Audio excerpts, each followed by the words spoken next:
Well, a growing concern across the country impacting people right here in our state, affordable housing. Right now, many people in both urban and rural areas simply cannot afford a mortgage or even rent. WALB News 10's Brittany Blake has the inspiring story of a woman who overcame homelessness and now has a home. Really terrified because I really probably would almost lose everything. Brenda McKay experienced homelessness for a few years before moving and finding a job, so the fear of not being able to afford a place to stay is very real. It's terrifying. It's terrifying at that thought. If it was to happen, what would I do? Where would I go? What would I do? I think they need a lot more housing. The housing crisis is a growing concern for Georgians of all demographics, especially those on a fixed income, whether you rent or own your home.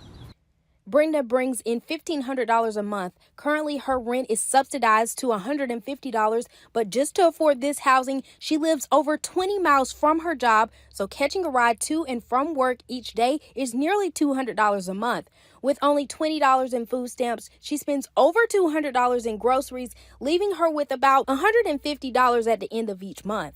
I worry sometimes, like, will I have this to make it through the month?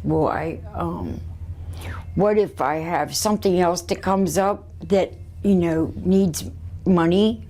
Working with the homeless population now, McKay says she is able to relate to the struggle to find a place to stay and a stable income, which is why she encourages people to keep going.